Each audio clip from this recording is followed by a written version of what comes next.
Ahí está. Sí, ella, profe. Bien. Bueno, Gracias, profe. creo que terminamos. Ya voy a guardar antes que se borre.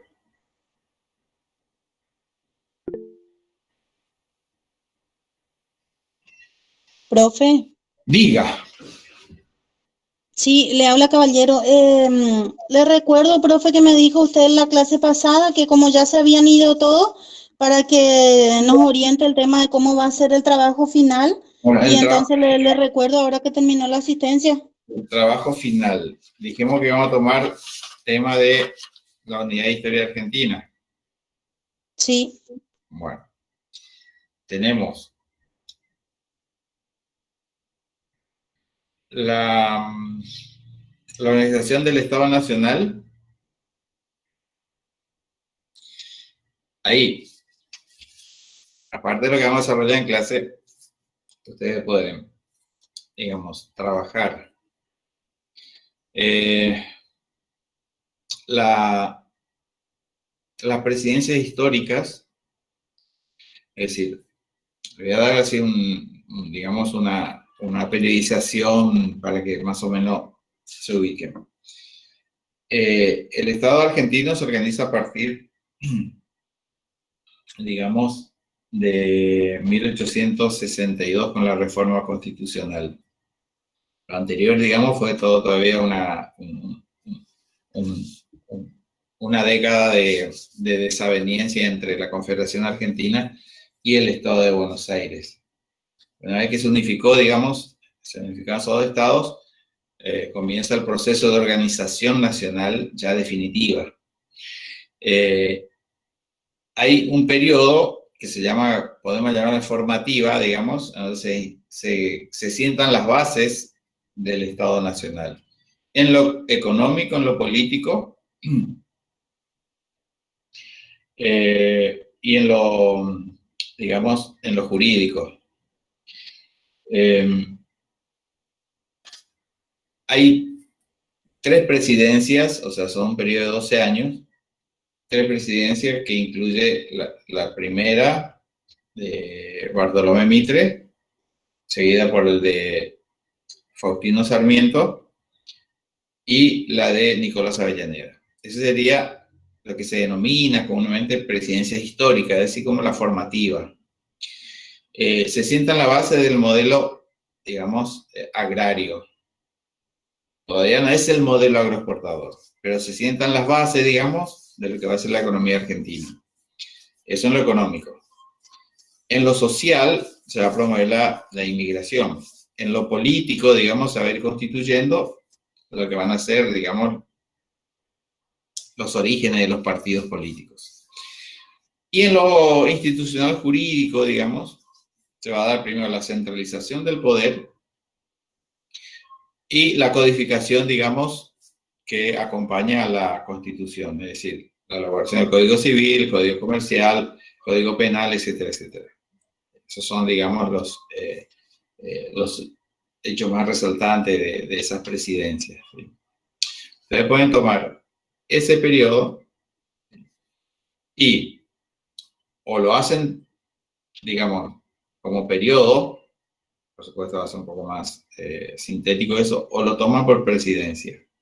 Es decir, tomar, por ejemplo, la presidencia de Mitre y desarrollan eso, digamos, en lo económico, en lo político, en lo social. Lo mismo con el de Sarmiento y lo propio con el de Avellaneda. El proceso que le sigue, digamos, es la llamada generación del 80, que también hemos hablado en clase, pero ustedes para hacer un trabajo digamos, un poco más profundo, pueden tomar la generación 80, comienza con la presidencia de Julio Argentino Roca, que va de 1880 a 1886. Pero esa generación, digamos, llega hasta 1916, esas presidencias. La de Roca, Juárez Selman, Pellegrini, Uriburu, es decir, una serie, Figueroa Alcorta, Quintana, Pellegrini, o sea, Peña, que es el último. ¿tá? Entonces, una serie de presidencias, digamos, que consolidan el modelo agroexportador en lo económico y en la república oligárquica o conservadora. Esa es, digamos, la característica. Pueden tomar la presidencia de Roca solamente o tomar el periodo y caracterizan ahí la república oligárquica o conservadora. ¿Tá? Y ahí, digamos, desarrollan sus características políticas, económicas, sociales, culturales, ¿sí? Lo que ustedes quieran agregar. ¿Tá? Al finalizar, digamos, esa etapa de llamada república oligárquica o conservadora, así se denomina generalmente en casi todos los textos, comienza, digamos, lo que sería la etapa radical, es decir, los gobiernos radicales. La primera de Irigoyen, que va del 16 al 22, la de Torcuato de Alvear, que va del 22 al 28, y finaliza con, digamos, la frustrada segunda presidencia de Irigoyen, que va del 28 al 30, que esto está relacionado con la crisis del 29 que dijimos la clase pasada. Ese es un periodo también que pueden tomar. Otro periodo que pueden tomar, digamos, es la que se denomina la década infame. ¿Sí? O restauración conservadora. ¿Sí? Se llama así porque el radicalismo con Irigoyen vino a sustituir las prácticas políticas, digamos, fraudulentas de la República Oligárquica, digamos. Vino a hacer una corrección, digamos, de ese estilo de hacer política y de gobernar, digamos, en beneficio de unos pocos, para comenzar al menos tratar de, digamos, por medio del Estado, digamos, extender los beneficios a una más amplia mayoría, digamos, o a los sectores más populares. Como esa experiencia, digamos, democrática de Irigoyen llega a su fin con la crisis del 30, digamos, los conservadores vuelven al poder. Por eso se llama década infame o restauración conservadora. Se llama infame por una serie que ustedes cuando hagan el trabajo, igual vamos a desarrollar en clase, cuando desarrollen, si es que eligen ese tema, digamos, van a comprender por qué se llama década infame.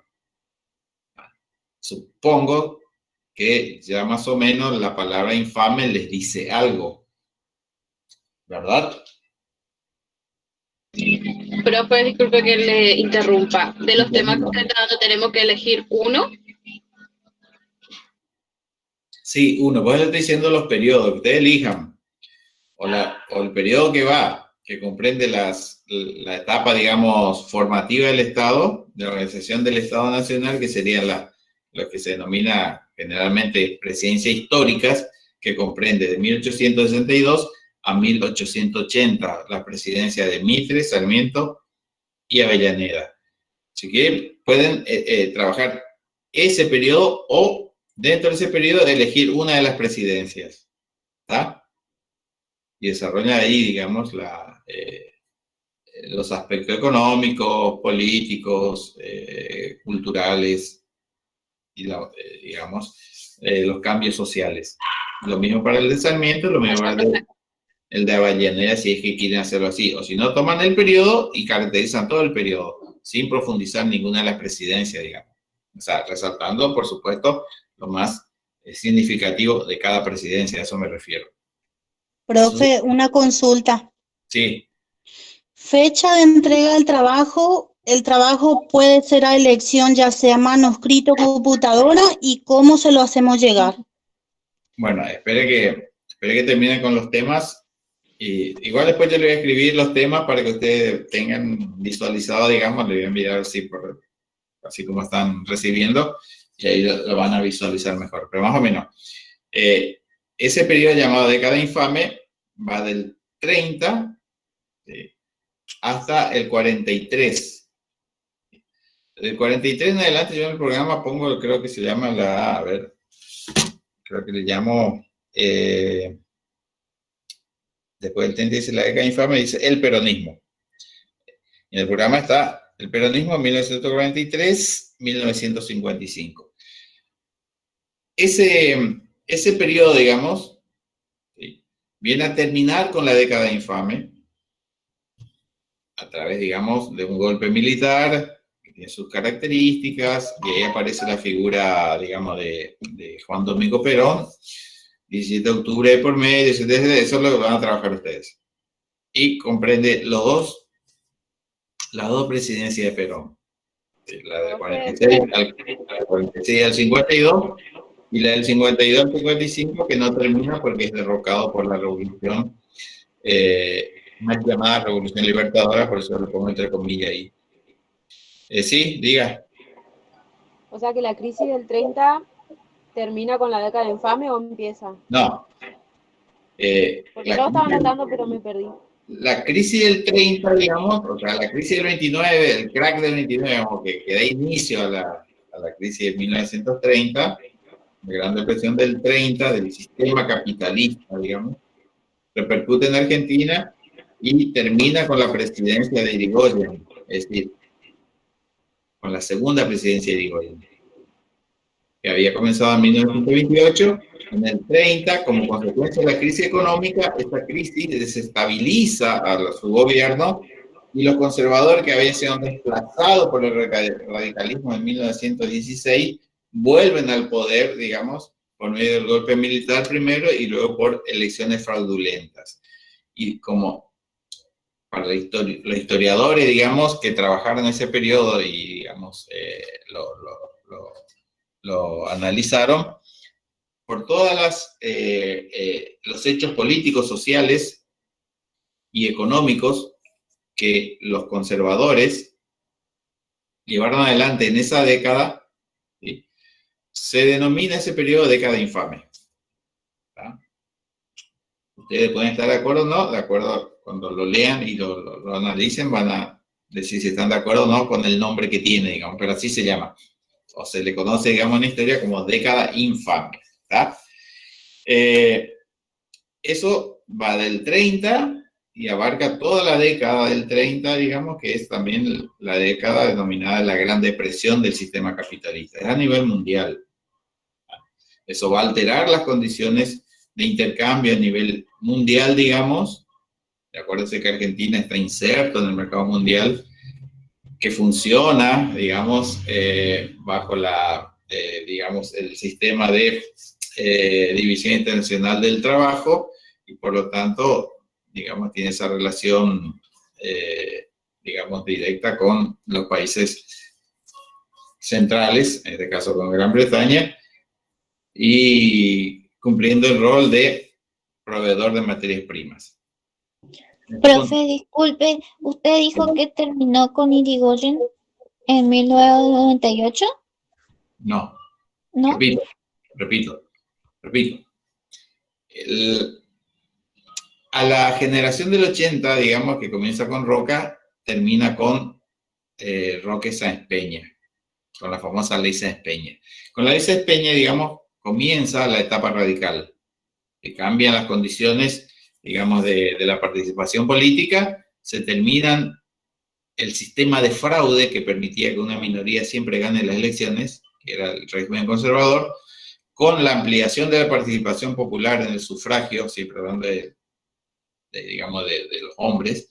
El sufragio universal permite que un partido popular, digamos, llegue al poder. Ese partido popular es el radicalismo irigoyenista. ¿Tá? Irigoyen tiene un primer mandato que va del 1916, ¿sí? Plena... ¿Qué está pasando en 1916 a nivel mundial? A ver si leyeron algo ya. O si saben de la secundaria, digamos, que se supone que...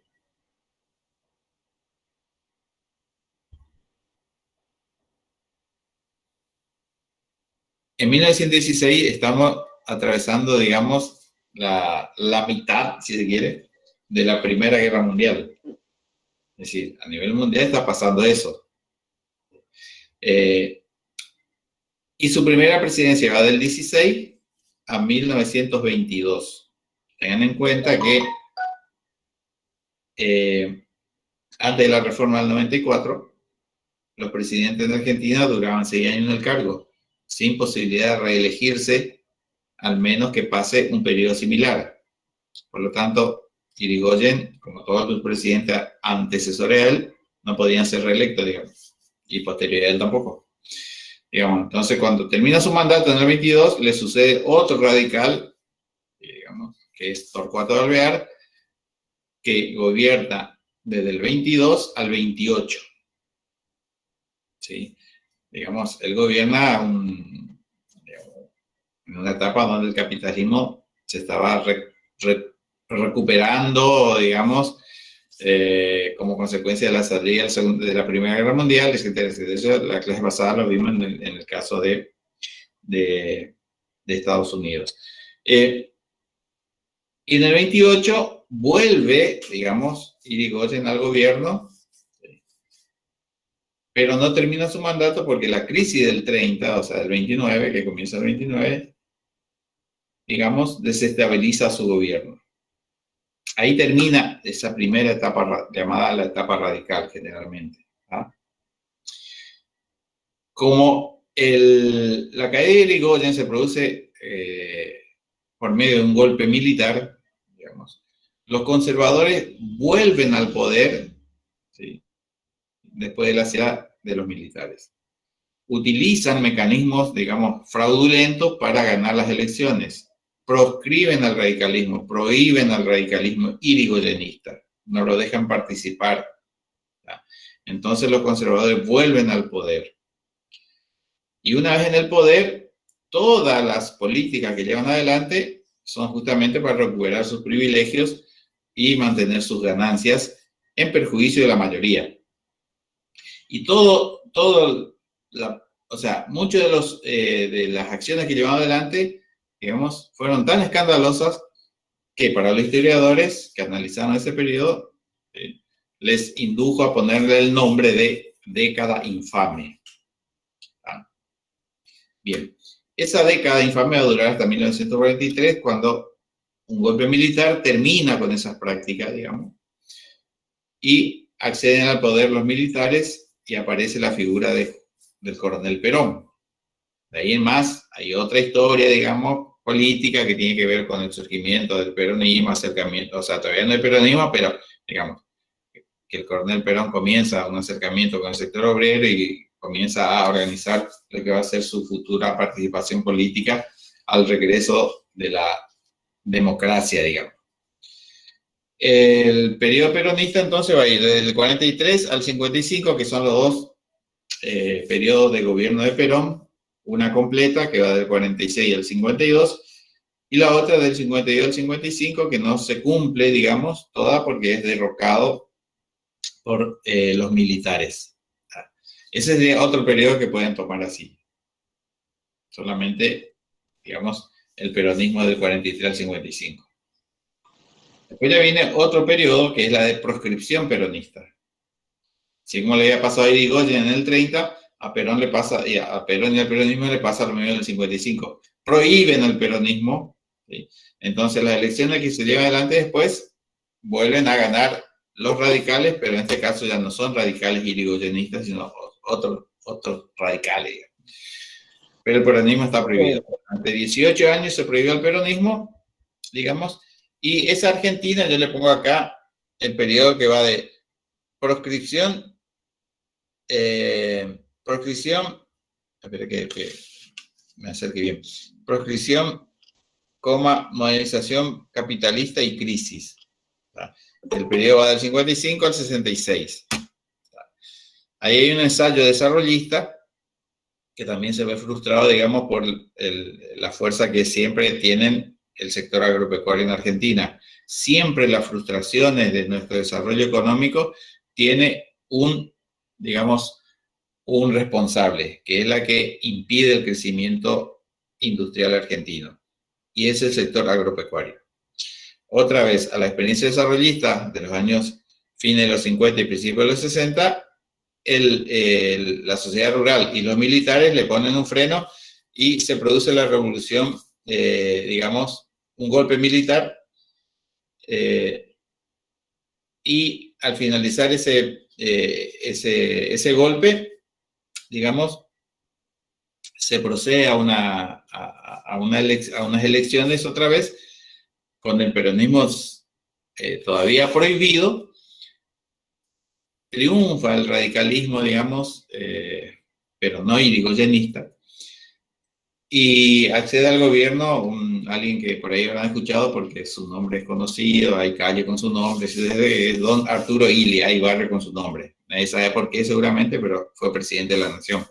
Era un médico cordobés que tenía muy buenas intenciones, pero también tuvo el freno, digamos, de los militares y de los sectores conservadores. Es decir, que duró 3 años nomás y lo corrieron. Con la autodenominada Revolución Argentina, liderada por un tal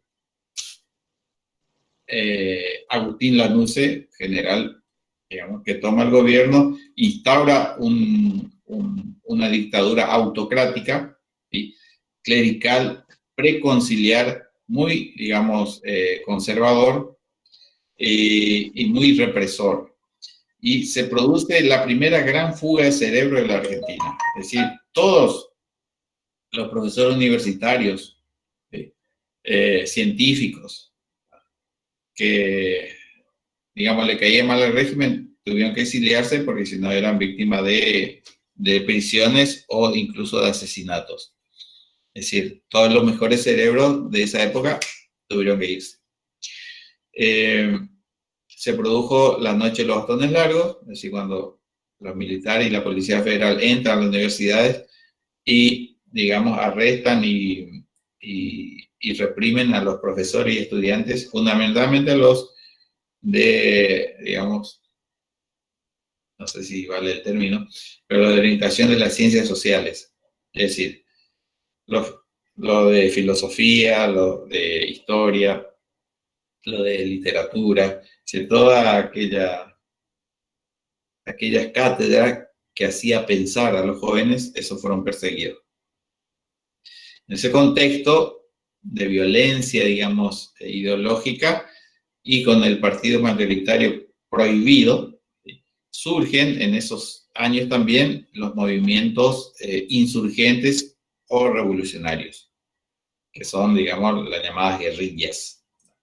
Ese, digamos, un periodo bastante interesante que muy pocas veces se trata, digamos, porque no sé si es porque es medio comprometido ideológicamente o porque hay muchos todavía que son de esa época. Pero aparecen, por ejemplo, movimientos como Montoneros, el ERP, la Juventud, la Fuerza Armada Peronista, etcétera, etcétera, todo en ese contexto de lucha armada contra la dictadura militar de Onganía. Ese periodo va hasta el 73. A partir del 73, digamos, hay un regreso a la democracia. Yo le pongo acá regreso y fracaso, el peronismo, 1973-1976. Y al finalizar ese interregno peronista, digamos, que sería el tercer gobierno de Perón, comienza la última, esperemos que sea la última dictadura, ¿sí? Y ahí hablamos ya de genocidio, desindustrialización y el recurso a la guerra. ¿Qué significa esto? Que la última dictadura militar lo que hizo fue, los otros habían prohibido a Perón y al peronismo. Esto directamente comienzan a desaparecer, torturar y eliminar a los que consideraron, digamos, contrario al régimen. Por eso hablamos de genocidio. Desindustrialización, porque el gobierno militar que comienza en el 76, dirigido por Martínez Oz en la parte económica, digamos, comienza un proceso de desindustrialización del país, es decir, abre la economía, porque perteneciente al sector agropecuario, digamos, defiende los intereses de la sociedad rural. Su tatarabuelo, ¿sí?, había sido uno de los fundadores de la sociedad rural, así que imagínense a qué interés se respondía. Entonces, permite el ingreso de importaciones de bienes industriales importados en detrimento de las industrias nacionales. Es decir, la industria nacional sin la protección arancelaria del Estado, sucumbe, ¿sí? Y se desintegra prácticamente. Como su política económica, digamos, fracasa, y ante la inestabilidad política que eso genera, los militares, para mantenerse en el poder, recurren a la guerra como una forma de ganar otra vez la adhesión popular. Y deciden invadir Malvinas. Por eso pongo yo ahí el recurso a la guerra. Se pone más idea. Tampoco le fue bien porque se ve que solamente servían para asesinar, torturar y secuestrar mujeres y robar niños, y no servían tanto para la guerra. Perdió la guerra Malvinas y eso significó el fin de la guerra militar. Y como último punto, es el retorno a la democracia, que eso no creo que les convenga elegir, digamos, porque es muy reciente y la bibliografía si bien es abundante, todavía falta hacer una especie de síntesis, digamos, del periodo que es. El periodo que va desde 1983, el regreso de la democracia con Alfonsín, hasta justamente la finalización de esa experiencia, digamos, democrática, que termina con el advenimiento de Carlos Saúl Menem y un peronismo bastante raro que se hace cargo del país y que va a terminar, o al menos va a tratar de terminar, lo que comenzaron los militares en el 76. Es decir, completar la desindustrialización y llevar adelante las privatizaciones, que significó, digamos, el empobrecimiento del país y, digamos, el inicio del proceso de desocupación, pobreza, etcétera, etcétera.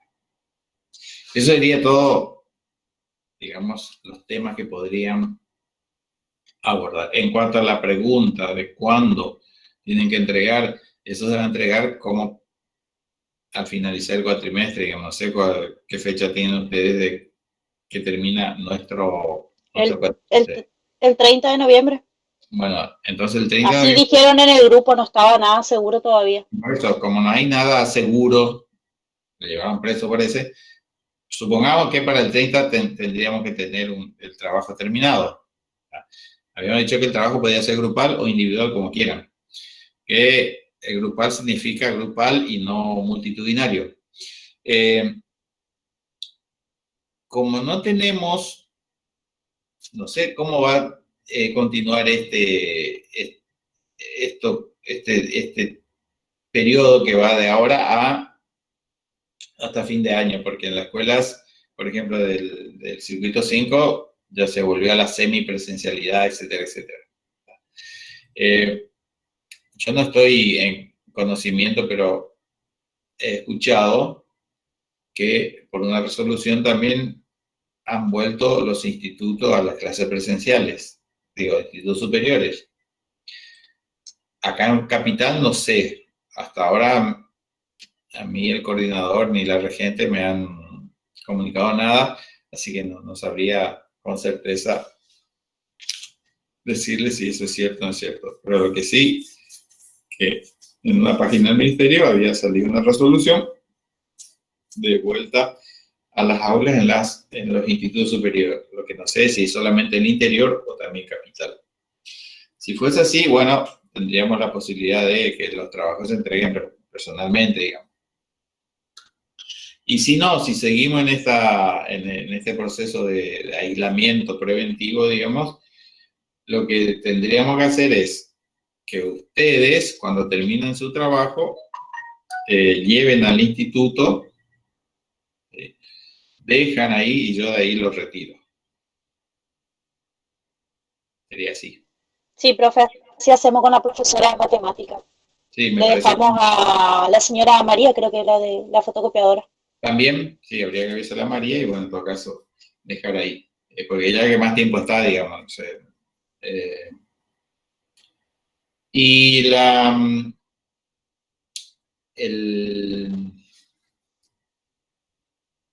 no sé qué más me preguntaron, disculpen Que si podría ser manuscrita o a computadora, o sea, eso digamos ya es a elección de, o usted tiene un formato específico. No, en realidad los trabajos, ¿sí?, tienen su mínima exigencia, digamos. Siempre es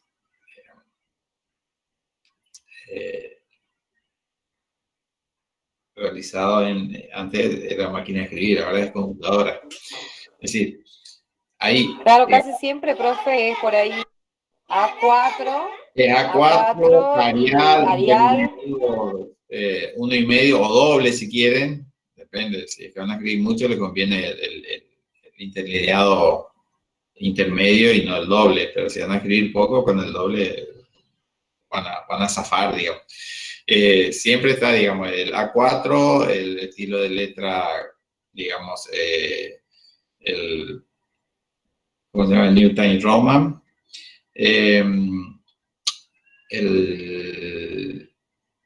El tamaño de letra. Número de letra 12. 12. Y bueno, eso es generalmente lo clásico, digamos. Después están todas las normas APA, digamos, que sería lo más exigente, que ustedes también ya tendrían que manejar, digamos. Es decir, que tiene que ver con los formatos y, por ejemplo, citas de autores. Cita de autores, el pie de página, etcétera, etcétera. Hay una serie de condiciones que son convenciones, digamos, a nivel internacional, pero se llaman normas APA, que van modificándose de manera a medida que pasa el tiempo, pero básicamente es eso, ¿no?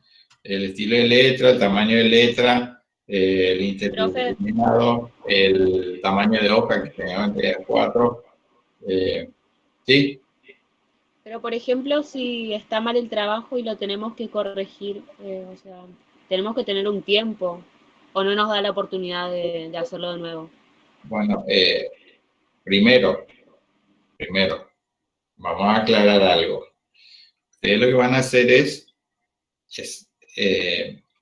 seleccionar un tema a su preferencia, por curiosidad les guste, que sea, no sé, o quieren investigar o conocer más. Nada de lo que hagan ustedes, salvo la introducción y la conclusión, ¿sí?, que ya es interpretación de ustedes, el resto va a estar referido a la fuente que ustedes obtengan, digamos, a la bibliografía que utilicen. Por ejemplo, si, a ver. Por ejemplo, ahí. Vamos a usar este libro de acá. Por ejemplo, este es un libro de Adriana Puigros. Y ustedes dicen, bueno, yo voy a tomar la educación en la época de la dictadura. ¿Sí? O dentro de su tema van a agregar algo de educación durante la dictadura. Entonces, buscan información sobre eso y se topan con el trabajo de Adriana Puigros, que pasó en la educación argentina, y van al capítulo donde está de la dictadura, dice, al presente. Y ahí leen, ¿sí?, qué pasó en la educación durante la dictadura, y ahí ustedes, digamos, obtienen la información. Es decir, lo que extraigan de ahí es lo que van a consignar en su trabajo. Pero eso que extraen, si es textual, ¿sí?, tiene que estar citado. Pueden extraer con interpretación de ustedes. Es decir, leen, por ejemplo, acá dice, guerra a la educación pública. Un título significativo, guerra a la educación pública. ¿Qué significa esto? Que tanto la dictadura, que es raro, ¿no?, que los militares sean de ese pensamiento, pero que de la dictadura, ¿sí?, hay sectores de la Argentina, por ejemplo, el macrismo, ¿sí?, que le hacen, digamos, la vida imposible a la educación pública, porque quieren que todo sea privado, es decir, que solamente estudien aquello que puedan pagar. Esa es la idea, por eso la guerra a la educación pública. Solamente los gobiernos populares, como el irigoyenismo, con el peronismo, el alfonsinismo, digamos, son los que sostienen siempre que la educación debe ser pública, ¿sí?, y sostenido por el Estado. Entonces, si ustedes leen y hacen su interpretación, ahí sí, digamos, no tienen que poner entrecomillado ni nada, ¿sí?, pero igual siempre citan la fuente, digamos. Así que errores que puede haber son errores, digamos, más no sé si llamarle sintáctico o de coherencia, no sé, algo, pero después la información que usted consigne ahí va a ser, digamos, fiel al material que utilizaron. Sí, eso se puede corregir. ¿Ah? No sé si me entiende. Lo que sí puede estar, no creo, porque ustedes tienen clase, tienen ¿cómo se llama? Alfabetización, algo así, no sé cómo se llama eso, donde le enseñan a no cometer tantos errores, ¿sí? Y por lo que yo veo en la libreta del, ¿cómo se llama la libreta de alumnos? Bueno, de exámenes, ¿sí? La nota más baja en esas materias son 8, así que errores no van a tener prácticamente. Pero sí, si son errores muy groseros y bueno, ahí sí se le devuelve el trabajo y van a tener que rehacer. Pero como le digo, si ustedes Profe, son... Sí, ¿cuánto es el máximo de páginas? y yo creo que depende del tema que elijan. Tiene que ser mínimo, qué sé yo, 20 páginas y que no excedan los 50 que ya sería mucho, digamos. Por eso digo, cuando uno busca un tema, tiene que tratar de no ser tan ambicioso, digamos, porque uno dice, me gusta el tema y elige el tema porque le gusta, digamos. Pues se da cuenta que es complejo, digamos, ir, digamos, determinando qué es lo que quiero trabajar. Es decir, lástima que tenemos con ustedes, digamos, investigación como para dar este tipo de cursos, digamos. ¿Qué tipo de texto tiene que ser? ¿Cómo? ¿Qué tipo de texto? No entiendo qué tipo de texto. Por ejemplo, un informe o... Bueno, como va a ser un trabajo de, digamos, no de investigación, porque si estamos, nos abocamos a una tarea de investigación, es mucho más complejo. Investigar significa una tarea más ardua, ¿sí? Ya implica formular hipótesis, definir un problema, investigar, etcétera, etcétera. Lo que van a hacer ustedes es una especie de monografía. La monografía es eso. ¿Qué significa mono? No me digan el animalito que anda por ahí por los árboles. Monografía significa que es algo como monotemático, digamos, un solo tema. Escribo sobre algo concreto. Por eso le decía, si yo tomo la presidencia de Mitre, por ejemplo, mi trabajo va a ser solamente sobre digamos, ese tema. Profe, entonces, si todo esto sigue así de manera virtual como hasta el momento, el día 30 cae un lunes, o sea, si no hay otro cambio, entonces ¿sería esa como una fecha para que nosotros acerquemos los trabajos? Señorita Liliana Carolina Caballero, si eso sería la fecha, según nuestro calendario, tope, digamos, o sea, hasta cuándo se va a extender. Si es más, mejor. Pero supongamos que nos dicen que el 30, porque acá son medio obtusos de pensamiento, que si le dicen que el 30 termina, quieren que el 30 se entregue las notas porque el 3 de diciembre comienzan las mesas. ¿Ah? Eso es ser obtuso, porque nadie que tenga dedo de frente sabe que en un cuatrimestre se termina y ya se rinde al otro día. Es imposible. ¿Ah? En el mundo práctico, digo. En lo ideal se puede. Todo lo ideal es posible, porque está en la idea. En la práctica es diferente. O sea, la realidad es diferente. Entonces, sí, A nosotros nos piden que entreguemos la planilla, por ejemplo, el 30 de noviembre, pues así siempre piden. Los trabajos tendrían que estar antes. De todas maneras, el profesor Rodríguez, que soy yo, nunca entrega la planilla el 30. A pesar de que muchos de los alumnos se enojan porque quieren rendir el primer llamado, que es a los 2 días después. Entonces, como soy muy autoritario y muy poco afecto a lo democrático, les digo a los alumnos que no voy a entregar la planilla el 30, así que no se inscriban para el primer llamado porque no va a estar la planilla. ¿Por qué hago esto? No por capricho, sino por una cuestión elemental, de lógica nada más. A la mayoría le cuesta esta materia, no porque sea difícil, ni tampoco debe ser muy complicado. Para mí debe ser más difícil cursar naturales o química, no sé, que esto. ¿Sí? Sin embargo, no sé por qué motivo les cuesta tanto. Bien, más allá de eso. Entonces, soy consciente de que no están, esto es prejuicio mío, capaz que alguien me pueda demostrar lo contrario, pero hasta ahora no. No están en condiciones generalmente de rendir inmediatamente después del cursado, digamos. O sea, termina el 30 de noviembre y el 3 de diciembre o 4 de diciembre, que es el primer llamado, se presenta a rendir.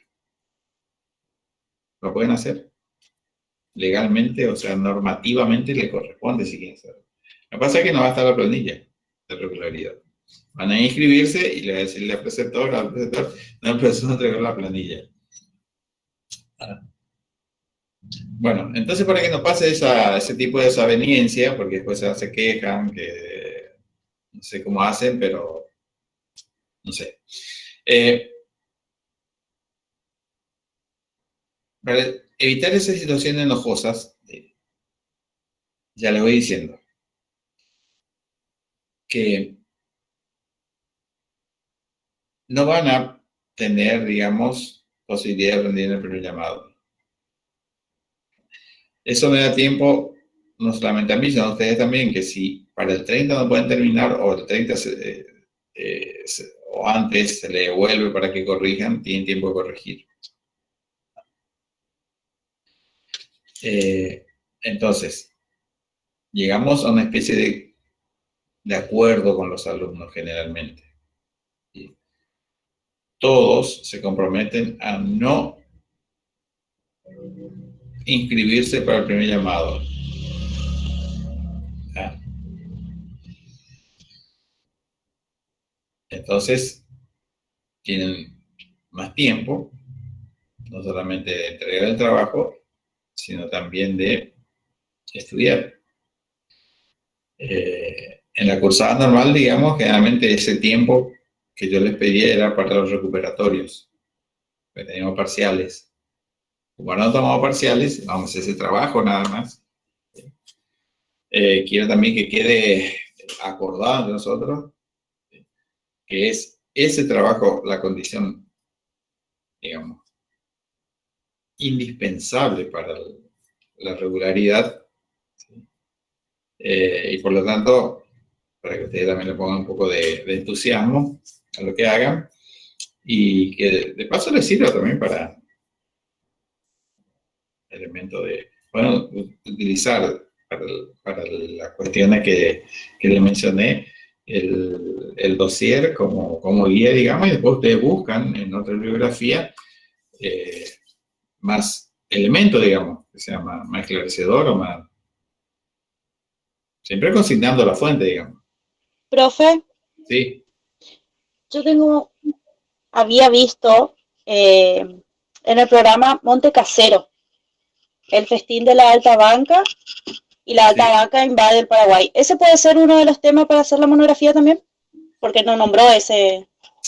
No nombré ese porque lo tomé justamente a partir de la formación del Estado, digamos, pero puede sí. Ahí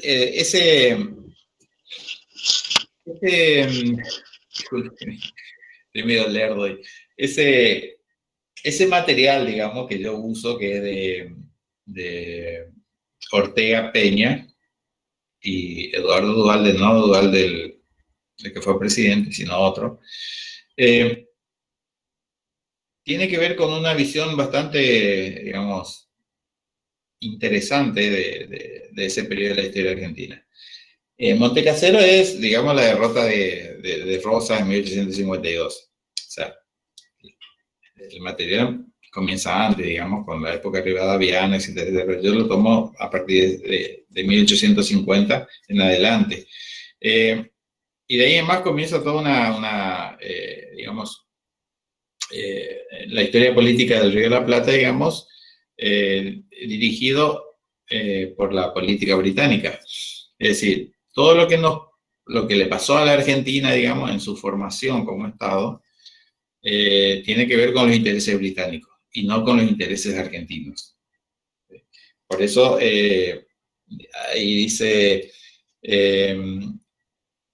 Montecasero, el festín de la alta banca, se refiere a la banca inglesa, digamos, que es la Baring Brothers, y se continúa con la alta banca invade el Paraguay. Incluso pueden tomar ese tema, digamos, la guerra de Triple Alianza, que está ahí. Exactamente ese tema al que queríamos tomar nosotros. Sí, puede, porque, de la Triple Alianza. Sí, lo que pasa es como yo le comencé a dar tema a partir de 1800. Bueno, pero sí, puede ser, no hay ningún problema, mejor. Sí. En cuanto a la guerra de la Triple Alianza, digamos, ustedes pueden hacer, digamos, no se enfrasquen, digamos, en la tarea de, digamos, estudiar el conflicto en sí, digamos, o sea, el desarrollo del conflicto, que son 5 años, casi 6 años de guerra, digamos. O sea, me refiero a las batallas, esas cuestiones. Sino que más bien, lo que tiene que hacer, de acuerdo a esto, digamos, es ocuparse de las causas del por qué. ¿Por qué se produce el conflicto? Entonces hay varias fuentes, esta es una, digamos, la que yo le puse en el dossier, pero hay otra bibliografía, digamos, hay varias. Si hay un conflicto que hasta ahora apasiona a la historiografía mundial, y no solamente acá local, sino mundial, y que se sigue tratando, es justamente la guerra de la Triple Alianza. Es decir, es una de las primeras guerras modernas, digamos, ¿sí? Y tiene que ver también con la expansión capitalista y tiene que ver también con la expansión imperialista. Cuando nosotros hablamos de la Triple Alianza acá, ¿sí? Estamos hablando de un periodo, digamos, de tiempo que va de 1865, que sería el inicio, digamos, a 1870, que es cuando finaliza el conflicto, o sea, el conflicto armado. ¿Qué está pasando en Europa en ese mismo momento, digamos? ¿Qué vimos nosotros en esa época? ¿Qué tratamos de la política europea? ¿Qué temas estábamos viendo en ese periodo de tiempo?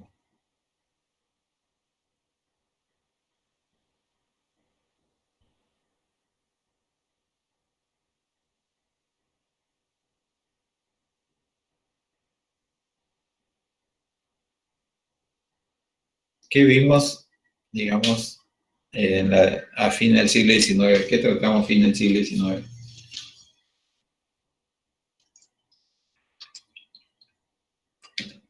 Bien, vayan considerando esta cuestión.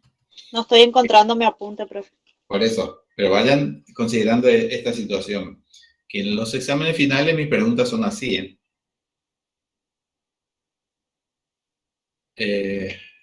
nosotros por una cuestión digamos, de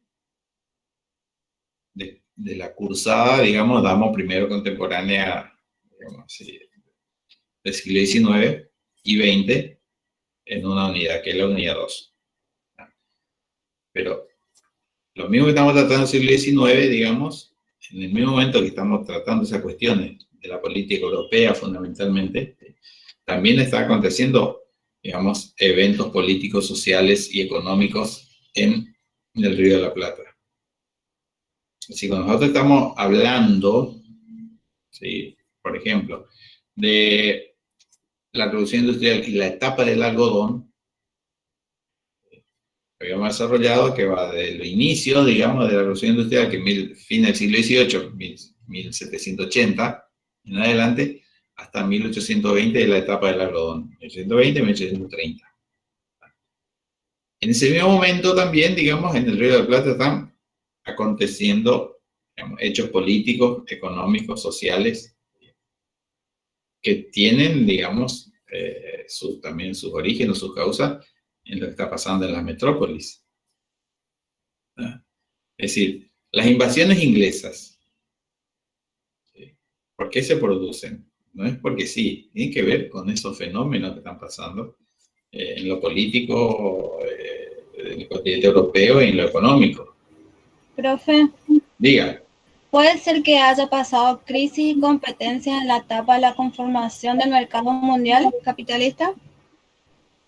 Bueno, ese sería el título, ¿no? Pero ¿qué está pasando? Sí. Sí, profe. Este es el título. ¿Pero Sí. qué estaba pasando?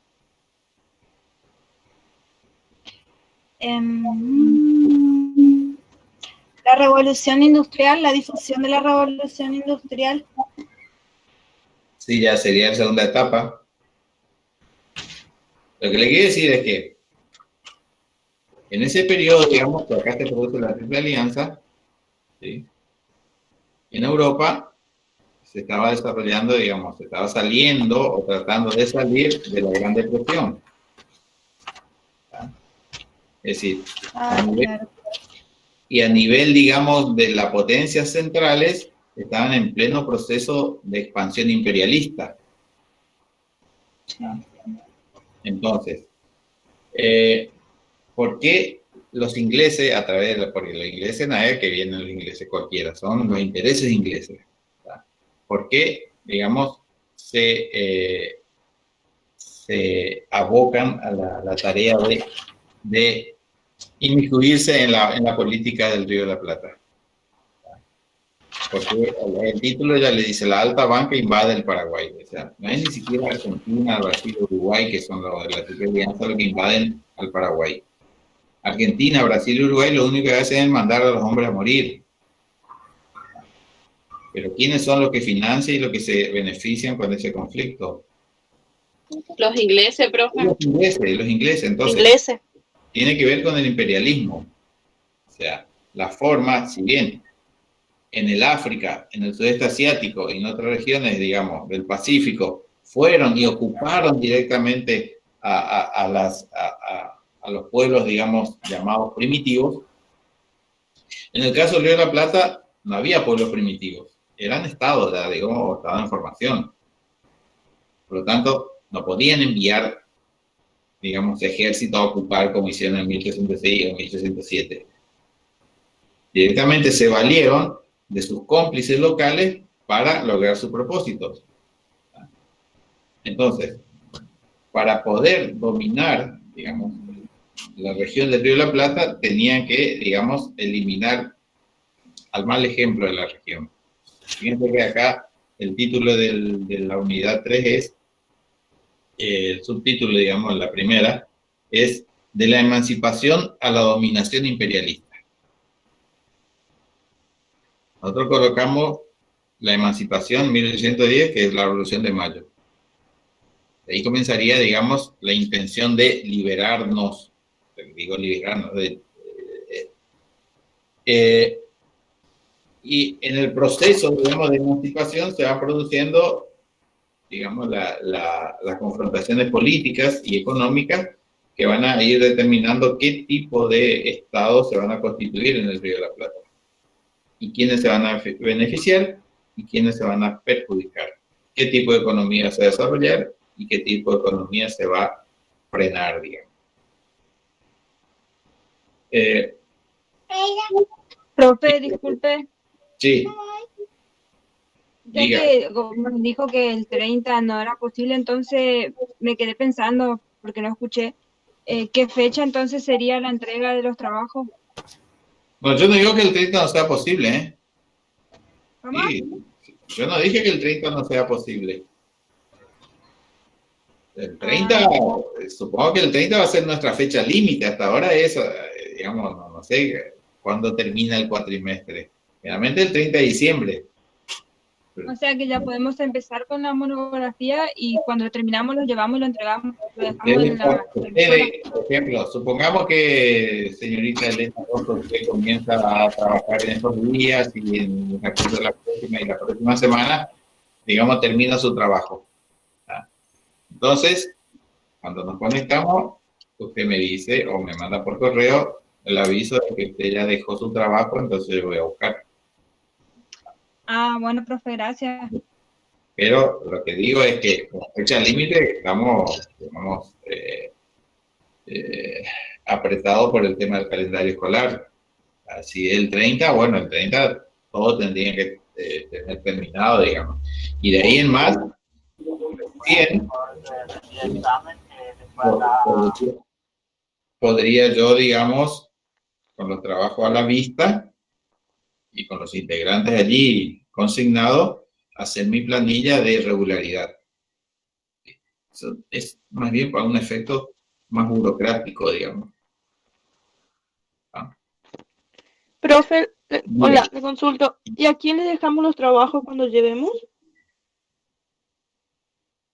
Profe, acerca de este tema, ¿será posible, digo yo, porque yo, por ejemplo, no me encuentro en Formosa Capital, ¿no? ¿Será posible enviarle como archivo algún correo electrónico que usted tenga disponible o sí Bueno, hacer papel? si aquellos que les quede bien, pero si van a hacer bien, en Word y el trabajo, y envía por correo, ¿sí? No hay problema. Yo lo miro ahí y lo devuelvo, hago la devolución por ese medio. Eso sería más práctico.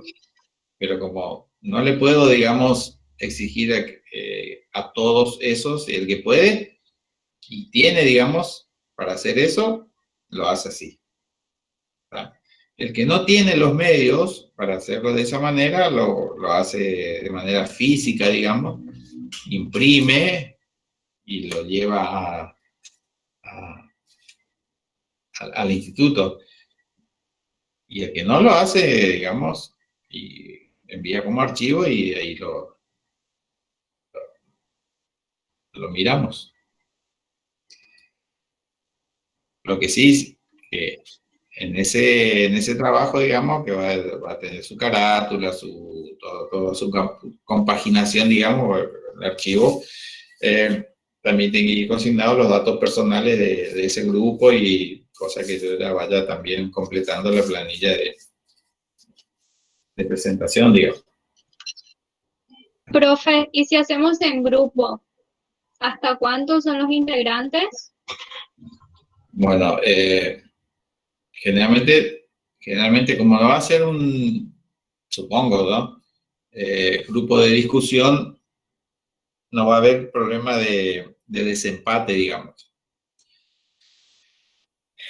Así que, ¿de cuántos integrantes son los grupos que ustedes están manejando? Entre 3 y 5, profe. Mi grupo es 5, profe. Bueno, entonces, 4, profe. el límite pongamos 5. ¿Sí? ¿Está? 5. Bueno, profe. Bueno, el que quiera hacer individual, hace individual, no hay problema. Pero si no, hasta 5. ¿Está? ¿De acuerdo? Sí, profe. Sí, profe, entendido. La señorita de Sakich, el que quiera hacer y les queda mejor, más cómodo, más práctico hacer en Word y enviar archivo, lo hace. Y el que no, lo hace de forma física, lo imprime y lo deja en el instituto, me avisa y lo voy a buscar. ¿Estamos? Sí. Muy Sí, bien. profe, entendido. Bueno, como ya son, mira, se nos fue el tiempo como si fuera... Bien, aprovechemos entonces para salvar alguna otra duda que tengan sobre lo que estamos desarrollando ya. Hoy yo quería terminar, digamos, la parte del periodo de entreguerra y el estado de bienestar, digamos, para comenzar ya la clase que viene o la siguiente con la historia, la unidad 3 de la historia de Argentina. Digamos, eso va a ser bastante más rápido, digamos, porque si bien es complejo también, ya está relacionado con lo que veníamos hablando sobre la historia contemporánea.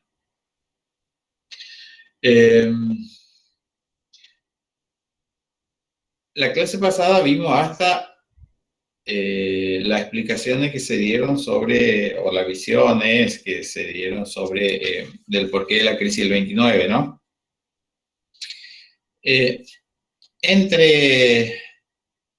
Entre 1918, que finaliza la Primera Guerra Mundial, y 1939, que comienza la Segunda Guerra Mundial, digamos, es un periodo que se conoce generalmente como el periodo de entreguerras. ¿Sí? Y sirvió para, y sirve, digamos, para ubicar el desarrollo de muchas cuestiones, incluso de las ciencias sociales, que se dieron en este periodo. Una característica, digamos, que tuvo este periodo fue, digamos, el cambio, digamos, del eje de poder político mundial, político y económico, que, digamos, cruzó el Atlántico, de Europa se trasladó a América, digamos, o sea, a Estados Unidos. El conflicto, digamos, que trastocó duramente al continente europeo y a las potencias industriales de Europa. El más perjudicado, dentro de los vencedores, digamos, fue Gran Bretaña, porque perdió su rol hegemónico de potencia mundial. ¿Sí? Y también, digamos, modificó el mapa político europeo. También, una consecuencia, digamos, de la guerra fue el surgimiento de un nuevo tipo de Estado, que fue el resultado de la revolución bolchevique o la revolución rusa. La revolución rusa se produce durante el conflicto armado, digamos, pero tiene que ver, digamos, con una situación particular que estaba atravesando el Imperio Ruso al momento de integrar la Triple Entente en la Primera Guerra Mundial. En Rusia, digamos, se pone en práctica las teorías socialistas que venían contrarrestando, digamos, la hegemonía ideológica del liberalismo capitalista. O sea, para entender el surgimiento de la Unión Soviética y lo que significó para las potencias occidentales ese surgimiento, digamos, tenemos que tener en claro la diferencia que hay entre el capitalismo y el comunismo. El comunismo, digamos, vendría a ser el resultado de las teorías socialista marxista revolucionarias, digamos, en torno a cómo se supera el modelo el sistema, digamos, de producción capitalista, o sea, la sociedad burguesa. Habíamos visto nosotros que con el desarrollo industrial, la sociedad europea se había modificado en cuanto a su estructura, en cuanto a su conformación. Es decir, la denominada sociedad burguesa había creado, digamos, estilos de vida diferentes. La burguesía, por un lado, con su estilo de vida, y el proletariado, por el otro, con sus condiciones de vida, digamos.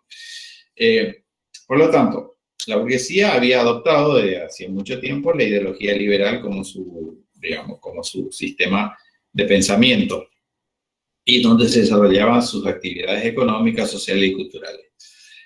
El proletariado, digamos, que era el sector mayoritario, comenzó a reaccionar contra, digamos, ese sistema que le oprimía en su condición de ser humano, digamos, y comenzó a adherirse a teorías, digamos, libertarias que tenían diversas manifestaciones, como el anarquismo, el narcosindicalismo, el socialismo y el socialismo revolucionario, digamos.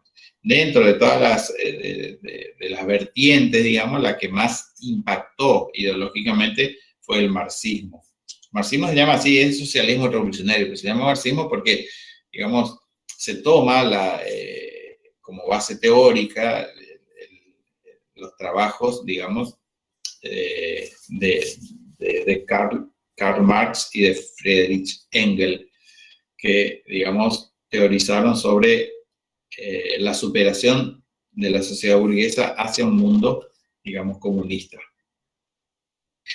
En ese sentido, el marxismo, el socialismo revolucionario, lo que sostenía era que para cambiar, digamos, a la sociedad capitalista por una sociedad, digamos, comunista, había que primero pasar por un estadio intermedio que era la dictadura del proletariado.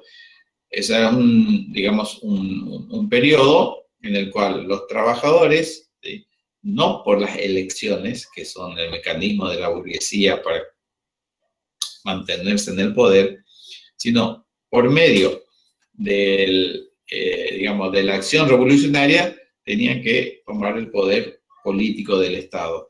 Y desde allí, una vez en el poder, establecer un periodo de dictadura en donde iban a, digamos, tomar las medidas tendientes a transformar la sociedad y eliminar todos los vestigios de la sociedad burguesa. Ahora, ¿cuáles son los elementos más importantes de la sociedad burguesa? Tengo que partir, por ejemplo, del análisis que hace el marxismo sobre, digamos, la sociedad. ¿Qué es lo que manifiesta, digamos, el estilo de una sociedad? Por ejemplo, ya lo venía explicando yo cuando, digamos, a través de la explicación que hace de la evolución de la historia, digamos, por qué se va transformando la historia, por qué la historia evoluciona. Hay diferentes explicaciones, pero el marxismo dice que el motor de la historia es la lucha de clases. Es decir, siempre desde que se comenzó a organizar la sociedad estatal, esa sociedad estatal estuvo marcada por el conflicto o lucha de clases. La más antigua, digamos, la sociedad antigua tenían que ver con el enfrentamiento entre los esclavos y los amos, o sea, el amo versus el esclavo. Esa es, digamos, la característica de la sociedad antigua.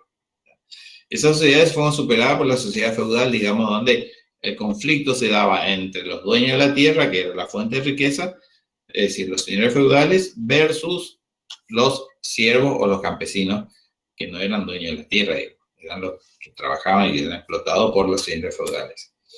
Y en la sociedad moderna, digamos, industrializada, o sea, la sociedad burguesa, ese enfrentamiento se daba entre la clase burguesa, o sea, la clase propietaria, versus el proletariado, es decir, la clase explotada y no propietaria. Entonces, tenía que venir otra etapa de superación, digamos, y además debería, ¿sí?, finalizar esa lucha o ese antagonismo de clase.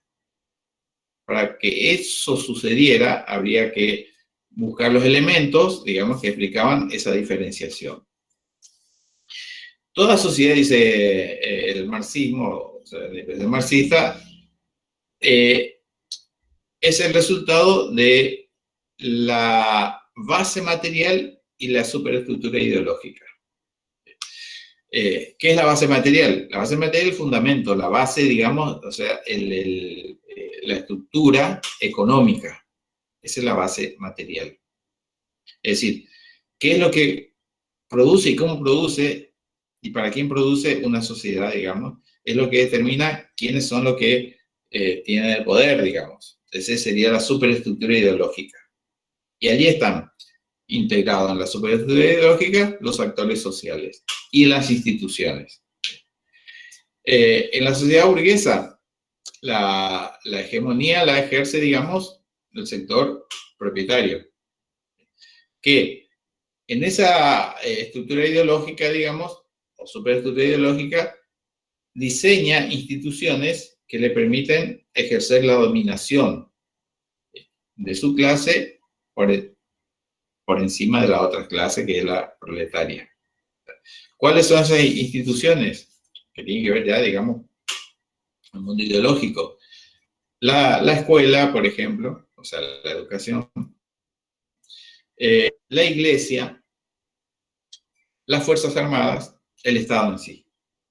¿Sí?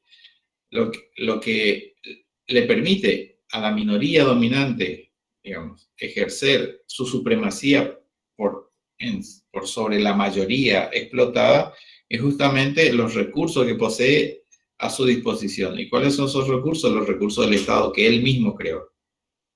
Si el Estado moderno es un Estado burgués. Todos los elementos que componen el Estado burgués son elementos que favorecen a la burguesía, es decir, a la clase dominante.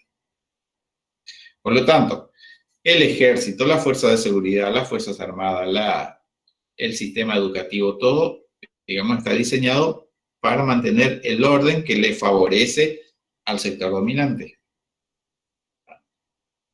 Entonces, la mayoría no tiene herramientas legales para hacer frente al poder, digamos, ideológico de la burguesía, ¿sí? Algo muy actual, la información Sí. y la tecnología también. Bueno, justamente el conocimiento es poder. Desde que el mundo es mundo, diría yo, no quiero hacer tanta digresión, pues si no después me voy. Pero, por ejemplo, desde que nuestra especie, digamos, salió de la época llamada Edad de Piedra, digamos, cuando comienza la primera gran revolución, ¿saben cuál es, no es cierto? No. Como le digo, la primera revolución, digamos... No. Francesa. No. La primera gran revolución, digamos, que cambió a la humanidad fue la revolución neolítica. Es cuando los grupos humanos, en diversas partes, digamos, del planeta, domesticaron, y ahí viene la revolución, domesticaron plantas y animales. Es decir, crearon la agricultura y la ganadería. Eso permitió organizar la primera sociedad, digamos, ¿cómo se dice? Sociedades sedentarias. Con las primeras sociedades sedentarias, a que se quedan, ¿sí? Pues antes de eso tenían que recorrer, eran cazadores, recolectores. Con las primeras sociedades sedentarias aparecen las primeras aldeas. Las primeras aldeas son todos amigos todavía porque son conocidos, digamos, son cercanos. Pero a medida que se complejiza, ¿sí? Se va, digamos, estratificando también esas agrupaciones. Y aparece, digamos, la necesidad de las organizaciones, digamos, estratificadas. Y ahí aparece, digamos, ya la necesidad de un liderazgo para organizar y mantener, digamos, cierto orden. Y generalmente el que toma generalmente los que toman el liderazgo son aquellas personas que demuestran cierta capacidad intelectual. Y aparecen los sacerdotes. Y en nombre de los dioses que nadie ve, pero que hacen creer a la mayoría, se atribuyen, digamos, el rol de, digamos, sacerdocio y que hablan en nombre de la divinidad para el bien de la aldea. Entonces, como ellos tienen que, digamos, estar al servicio de las deidades, ya no van a trabajar. Entonces, la mayoría, el resto, trabajan para mantener a ellos. Con la excusa de que al mantener a ellos mantienen a los dioses. y comienza la acumulación del excedente. Ese excedente, cuando aparece, es decir, lo que sobra después de consumir lo necesario, alguien lo tiene que cuidar y administrar. Ese alguien es el sacerdote. Y aparecen las primeras sociedades estatales. A las aldeas les suceden las ciudades, y después a las ciudades los grandes imperios, o de la grandes civilización antigua, digamos. Después, por supuesto, les surge la competencia al sacerdote, que es el príncipe guerrero, que cuando comienzan a expandirse, ¿sí?, hay algunos que se van, ¿sí?, a dirigir, digamos, la lucha contra los otros. Y si es victorioso, vuelve victorioso y le disputa el poder al sacerdote. Entonces se dividen. Por un lado están los que gobiernan a través del dominio, digamos, de la religión, y los que gobiernan a través del dominio de la espada. Y aparecen los primeros imperios, digamos. Eso se tiene que sostener con el trabajo de los campesinos. ¿Y quiénes son los que gobiernan? Son los que se atribuyen conocimiento. Por eso es tan importante el saber. El saber es poder. Cuando más sabe la sociedad, digamos, es menos factible que lo engañen. Igual se le puede engañar, pero es menos factible. Profe, Y pero eso, yo me refería a los medios de comunicación. bueno, a eso vamos. Pasaron miles de años de esto que yo estuve narrando recién, ¿sí?, y el conocimiento se fue apropiado, digamos, por algunos sectores. Durante toda la Edad Media, digamos, el conocimiento estuvo bajo la supervisión y el don de la Iglesia. Nadie podía contradecir lo que decía la Iglesia. ¿Por qué? Porque decían que el conocimiento venía de Dios y estaba, digamos, en las Sagradas Escrituras. Pero la humanidad va evolucionando y se va revelando. Solamente tenían conocimiento de lo que conocían latín o griego. Y no todo el mundo hablaba latín o griego, solamente unos poquitos. Y eso tenían el poder. Cuando Gutenberg inventa la imprenta, que viene de China, en realidad le da forma, que los chinos la habían inventado, digamos, el conocimiento se difunde no solamente porque se imprime más, porque antes se hacía a mano, sino porque se comienza a publicar en lengua vernácula, es decir, en el idioma que todo el mundo conoce en su región. Entonces, tanto el latín como el griego van perdiendo, digamos, su hegemonía lingüística, digamos, en el campo del conocimiento. Y así va sucediendo, ¿no? La difusión de los libros a través de la imprenta es como una gran revolución, como la informática de ahora. Es decir, llegó a más gente y en mucho mayor cantidad. Eso provocó que se posibilitara más innovaciones tecnológicas, más conocimiento, genera más, digamos, inventos tecnológicos. Llegamos a la revolución industrial. Con la revolución industrial, digamos, hay una justamente revolución, por eso, digamos, hay un cambio enorme en cuanto a la difusión del conocimiento. Pero no solamente ya por el sustento material, sino por la difusión que la misma revolución tecnológica en el transporte posibilita. ¿Por qué? Porque la gente, digamos, puede viajar mucho más lejos, a mayores distancias y en menor tiempo. La importancia del ferrocarril, que por ahí leímos nosotros, no solamente fue el desarrollo de la industria siderúrgica y la posibilidad de, digamos, transportar más mercancía o personas, sino que también, aparte de mercancía y personas, llevaba a enormes distancias el conocimiento. Es decir, el conocimiento es fundamental para el dominio. Entonces, cuando en el siglo XIX la tecnología y el conocimiento, ciencia y técnica se juntan, se produce, digamos, el boom del dominio imperialista. Y quedan relegados a aquellas sociedades que no apuestan al conocimiento. Por eso es tan importante la medida que tomó Cristina Kirchner en el 2000, no sé qué año fue, que creó el Ministerio de Ciencia y Tecnología, que nunca había en Argentina. Es decir, los pueblos que avanzan, digamos, y se desarrollan son aquellos que avanzan hacia la ciencia y la técnica, no hacia la ganadería y la agricultura. Eso fue revolución hace 12.000 años con la revolución neolítica.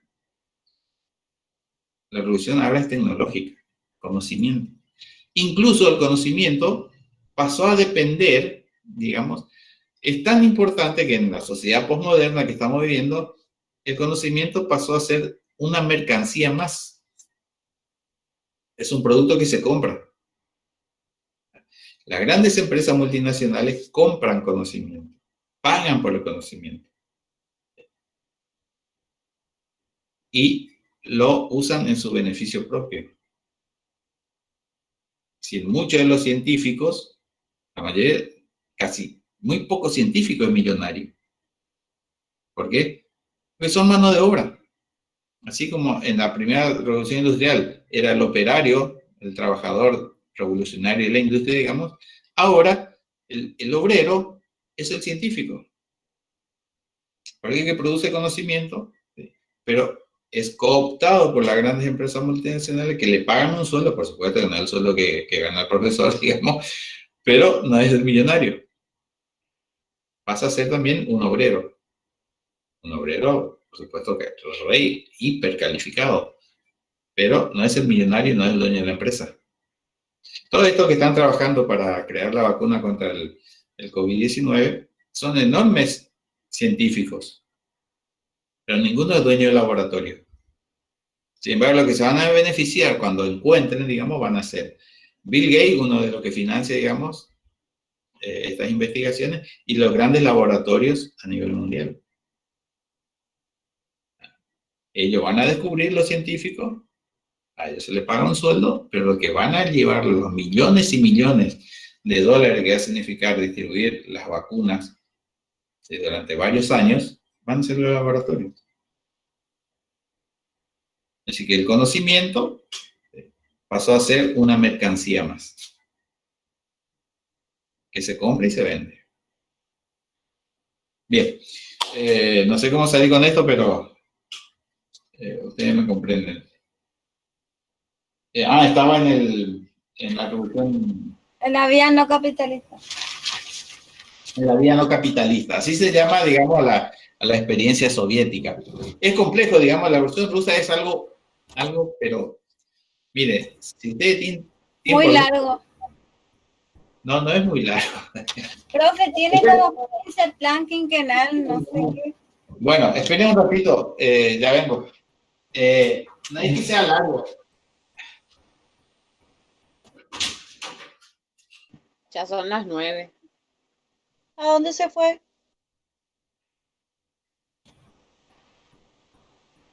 Ya vamos a decirle que nos vamos. Sí, No porque hablo tenemos más. clase. No hablo más. Yo tengo sociología.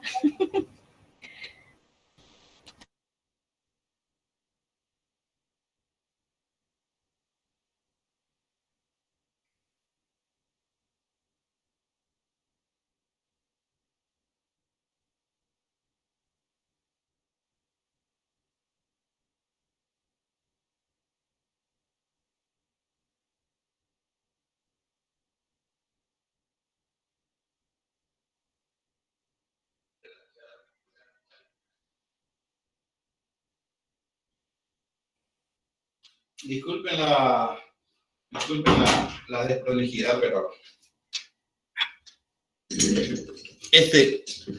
algún día, cuando tenga tiempo, lean. ¿Alcanzan a ver? Ahí se ve al revés, yo veo al revés, parece ahí. Historia de la Revolución Rusa. La historia de la Revolución Rusa es de Lev Trotsky o León Trotsky.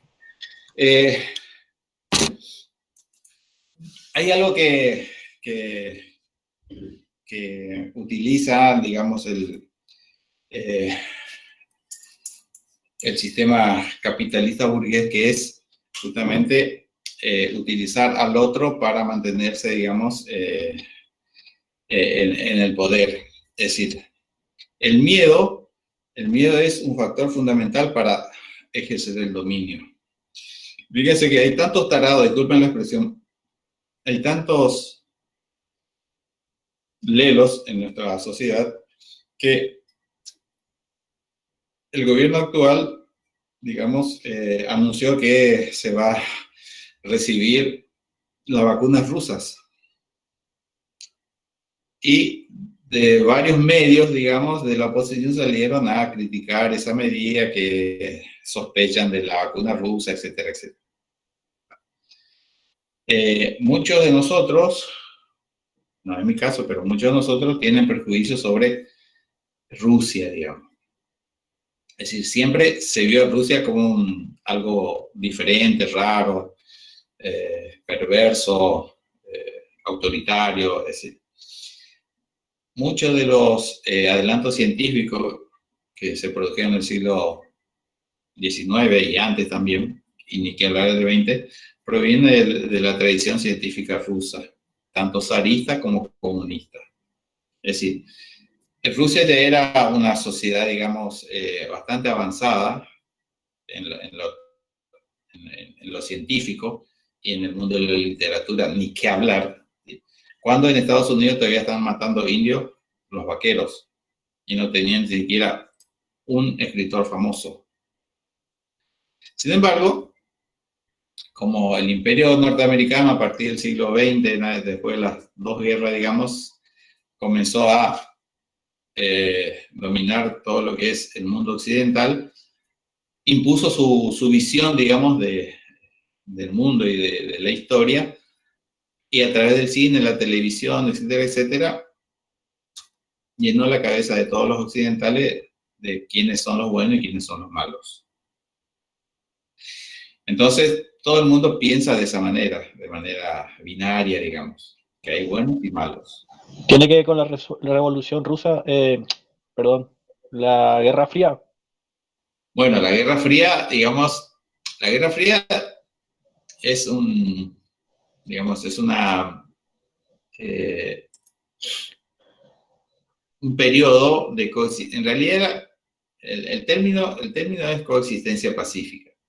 Se llama Guerra Fría por una cuestión que algún autor lo habrá denominado así, y pasó a la historia como Guerra Fría, digamos.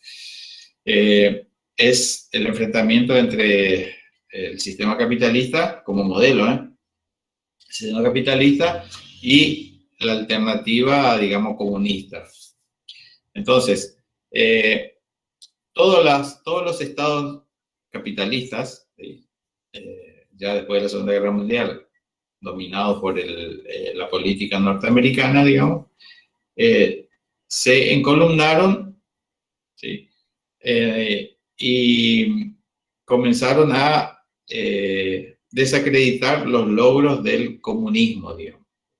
Entonces, toda la literatura que se desarrolló al respecto tendía siempre a mostrar como que la Unión Soviética era un estado terrorista, autócrata, despótico, autoritario, etcétera, etcétera, que no había democracia. Y ahí jugó, digamos, con el imaginario de la gente, digamos, de las personas, porque todo el mundo pensamos que la democracia es lo mejor. Y que los comunistas o los socialistas son lo peor, digamos. Y entonces, sociedad como la nuestra, por ejemplo, rechaza el comunismo y, digamos, endiosa a la democracia. Y entonces se encolumna detrás de la política norteamericana de Estados Unidos. Ahora, si nosotros hacemos una pequeña crítica, digamos, a Estados Unidos en términos democráticos, si Estados Unidos, digamos, se enfrentaba y combatía al comunismo, ¿sí?, con la excusa de defender la democracia, ¿cómo se explica que los Estados Unidos haya sostenido, en nombre de la democracia, si son tan democráticos, gobiernos militares autoritarios y genocidas como la de Pinochet en Chile, la de Stroessner en Paraguay, la de Somoza en Nicaragua, la de la dictadura en Argentina, de Videla en Argentina. Si son tan defensores de la democracia a nivel mundial, ¿cómo es que ellos financiaron la dictadura chilena, la dictadura nicaragüense, la dictadura paraguaya, la dictadura argentina, la dictadura en Uruguay, la dictadura en Brasil? Durante los años 50 en adelante hasta los años 80, son 30 años y pico, toda Latinoamérica fue, digamos, escenario de dictaduras militares financiadas por los Estados Unidos.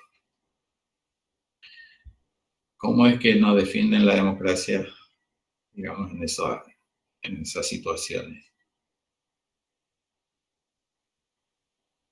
Entonces, es como para pensar seriamente qué es la democracia y si realmente existe la democracia.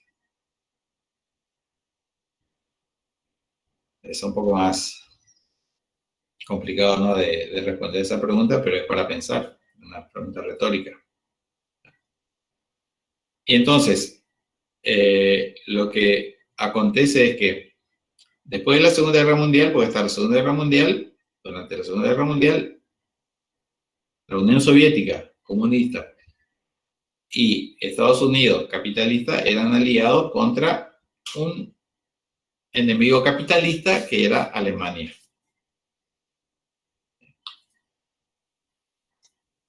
De aliados pasaron a ser, digamos, enemigos acérrimos.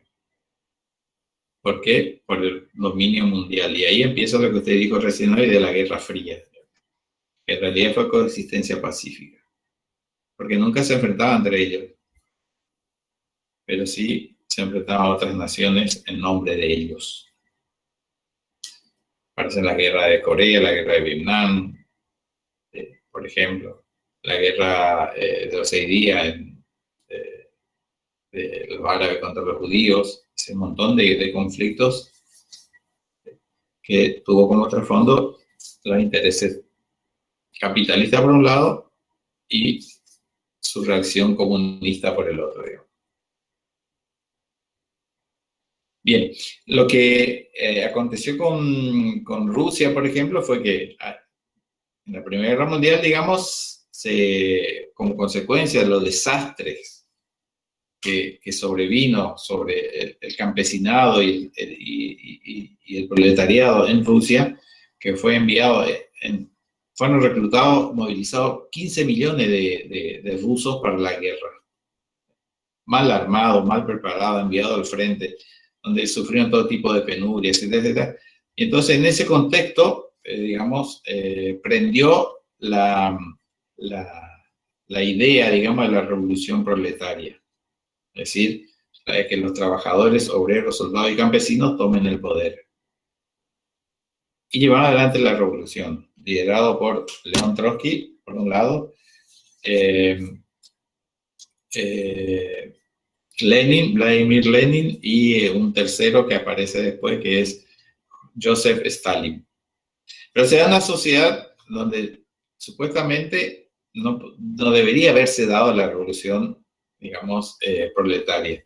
La revolución proletaria estaba pensada para que se dé en sociedades industrializadas, digamos, altamente industrializadas, como el caso de Inglaterra, por ejemplo. Cuando Marx escribe, lo que escribe lo está haciendo en Inglaterra, digamos, viendo lo que pasa en Inglaterra. Nunca lo vivió para ver lo que pasó en Rusia, digamos. Pero, sin embargo, sus ideas se pusieron en práctica en Rusia. Una Rusia todavía semifeudal, bastante atrasada por lo extenso que era, pero tenía más o menos tres estilos, tres formaciones sociales, si quieren, en ese estado. Una, digamos, la que tenía que ver todavía con los vestigios feudales de los dueños de la tierra y los siervos. El otro, digamos, el surgimiento de un sector social que se estaba modernizando, digamos, de acuerdo a la época. Y otro sector, digamos, que estaba, digamos, desarrollando en las grandes ciudades como una sociedad de estilo burgués, digamos, donde había inversiones capitalistas, generalmente de Francia, pero había, digamos, ya un modelo de desarrollo industrial. Pero había, como es tan enorme el espacio geográfico de Rusia, que había varias realidades. En ese contexto, digamos, se desarrolla la Revolución Rusa, donde el partido bolchevique toma el poder, digamos, destituyen al zar y toman, digamos, el poder en nombre de los obreros, campesinos y soldados y forman... Profe, disculpe, Sí, me retiro, tengo clases ahora. sí, vayan a lo que tengan clase. Y yo voy a terminar esto, pues si sigo, después los otros se quedan sin... Pero básicamente... Hasta el jueves, profe. Después, básicamente lo que se constituye después de la revolución, digamos, es la creación de un Estado llamado soviético. ¿Sí? Soviético tiene que ver con una formación, digamos, de las organizaciones de los trabajadores que eran los soviets. Y se denomina Unión de Repúblicas Socialistas Soviéticas porque en el marco del Imperio Ruso había varias naciones que conformaban el imperio. Por ejemplo, Estonia, Letonia, Lituania, digamos, no son rusos, pero eran parte del imperio, que cuando toman el poder, digamos, los bolcheviques pasan a ser repúblicas socialistas soviéticas. En ese contexto, ¿sí?, se van a aplicar medidas políticas y económicas diferentes al mundo capitalista. Por eso el texto que tiene usted para leer se llama La Vía No Capitalista. Entonces, lo que se hace es una especie de planificación económica para, digamos, modernizar el Estado.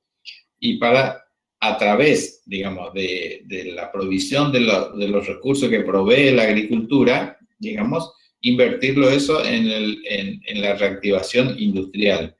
¿Sí? Pero eso no va a estar como en el caso capitalista, dirigido por los sectores privados, sino que va a estar dirigido por el Estado. Es el Estado el que dirige el desarrollo económico. Y es por eso que en el mundo capitalista ven con malos ojos ese tipo de desarrollo económico, digamos. ¿Por qué? Porque los privados, o sea, una clase social que son los privados, los sectores burgueses, en un Estado socialista perderían su propiedad, digamos, porque esta pasaría a mano del Estado. Ese es, digamos, el terror de los sectores burgueses en relación al comunismo. Porque para que exista comunismo, lo que no debe existir es la propiedad privada. Porque lo que genera diferencia entre nosotros no es ser rubio, blanco, petizo, chueco, gordo. Lo que genera diferencia entre nosotros es el tener o no tener. El que es propietario es el rico. El que no es propietario es el pobre. El que es pobre para vivir tiene que trabajar. Y para trabajar vende su fuerza de trabajo. Así como dije hoy lo clásico nuestro es ver que el trabajador, el albañil, el carpintero, el obrero, es el trabajador. Sí, es el clásico. Pero también el científico es un trabajador. Todo aquel que recibe un sueldo es un asalariado. Ustedes no van a ser obreras, digamos, de Pontex. Y si van a trabajar en Pontex y cosen todo el día y van a ser obreras. ¿Sí? Trabajadoras obreras. ¿Sí? Pero como van a ser profesionales, se van a recibir, van a tener un título, van a también ser trabajadoras. ¿Está? De otro estilo, pero trabajadoras. Al final van a ser asalariadas. Es decir, no van a ser ricas, a eso me refiero. Van a llegar a ser directoras si quieren, si pueden y si ambicionan, o supervisoras, ministra de educación incluso, y aún así no van a ser ricas. Pero van a seguir siendo asalariados o asalariadas. Profe, ¿y el nivel de los cómo sería ahí, ya que hay clases avanzadas o atrasadas, altas, digamos, ricas o pobres ahí también, o es todo uno solo? Bueno, la idea del comunismo que nunca se realizó todavía, porque si bien Rusia fue, digamos, una economía planificada, nunca llegó al comunismo. El comunismo es justamente lograr una sociedad igualitaria donde no haya diferencia de ninguna naturaleza. Y en Rusia, la Rusia, entre comillas, la Rusia comunista, más que comunista, la Rusia soviética, había diferencias. Porque las clases, digamos, no le llaman clase a ellos, pero lo que se llamaba la nomenclatura, que eran los dirigentes del Partido Comunista, ¿sí? Ellos vivían mejor que el resto de la población, digamos. Entre la población casi no había diferencia. Digo casi porque también había cierta diferenciación, ¿sí? Lo que sí no existía era, digamos, la enorme diferencia que hay en el mundo capitalista. Eso sí es evidente, digamos, pero sí nunca se llegó, digamos, al comunismo. El comunismo va a ser aquella sociedad, digamos, en donde no existan diferencias. Es más, el mismo Estado tiene que desaparecer para que haya comunismo. Hay Estado porque hay diferencias. El Estado es sinónimo de fuerza, violencia y coerción. Nosotros acá nos portamos bien no porque somos buenos, per se, sino porque le tenemos miedo al Estado. Y porque es una fuerza que no podemos oponernos. Es decir, estoy totalmente indefenso delante del Estado. Por eso fue tan grave en nuestro caso la dictadura militar, la última, porque ejerció terrorismo de Estado. Porque al Estado yo no le puedo denunciar. ¿A quién le voy a denunciar? Al terrorismo común le puedo denunciar y van a actuar el Estado y los jueces para contrarrestar la acción del terrorista. Pero si el Estado es el terrorista, ¿a quién voy a recurrir? A nadie. Por eso, no, digamos, en nuestra historia reciente, digamos, es muy importante que los jóvenes sepan lo que pasó en la última dictadura militar. Que no es lo mismo la responsabilidad que tuvieron los guerrilleros que la responsabilidad que tuvo el Estado. Pues los guerrilleros son guerrilleros. ¿Quieren llamarlos delincuentes? Son delincuentes. A los delincuentes se los combate con la ley y la justicia. Tienen derecho los delincuentes a ser juzgados y condenados. Si son culpables, condenados. Ahora, si el Estado es terrorista, secuestra, tortura y asesina, ¿quién nos va a defender? O sea, no es lo mismo la responsabilidad de los que en nombre del Estado secuestraron, torturaron y asesinaron e hicieron desaparecer personas que los terroristas que pusieron bombas. Pero bueno, eso tiene que ver ya con la interpretación que hagamos de nuestra propia realidad. Bien, lean ustedes, yo les puedo igual enviar algo más de la vía no capitalista, digamos, para que tengan ustedes una guía, pero lean ustedes la Revolución Rusa del texto de ustedes, en qué consistió y cuál es la característica de la vía no capitalista para que la clase que viene yo, digamos, desarrolle la economía mixta, que es nuestra economía de los años 50 al 70, digamos, que tiene que ver con la intervención del Estado en la economía. Que sin ser comunismo, tuvieron que, digamos, también los estados capitalistas o las sociedades capitalistas tuvieron que aceptar que el Estado intervenga en la economía, porque si no, el capitalismo se iba, digamos, al abismo. Cosa que está pasando ahora. Bien. Nos vemos en la clase que viene. Si Dios quiere. Si ustedes se enteran de que volvemos a la presencialidad, envíenme un mensaje, por favor. Ahora no hay nada, pero rumores había. Bueno, Sí, profe. profe. Hoy habló Alberto, parece. El presidente. Parece que van a volver las clases. Recién vi que me mandaron. Por eso, estén atentas y cualquier cosa me avisan, porque yo estoy medio desconectado del instituto, por eso. Bien, nos vemos el jueves 12 de noviembre. Ay, sí, ya queda poco, ¿eh?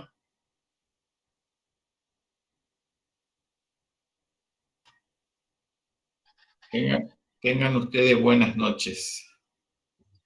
Buenas noches, profesor. profe. Chao, profe. Adiós. Hasta luego, profe. Nidia, Chao, Belis, profe. Belis, ¿usted está ahí presente? Sí, estoy presente, profe. Yo le pongo asistencia cuando me acuerdo de, o es, tiene otro nombre en la lista. Belis Carmen Nidia. ¿Y hoy le tomé asistencia? No, profe, entré tarde a la clase. La vez pasada estuve en clase con María.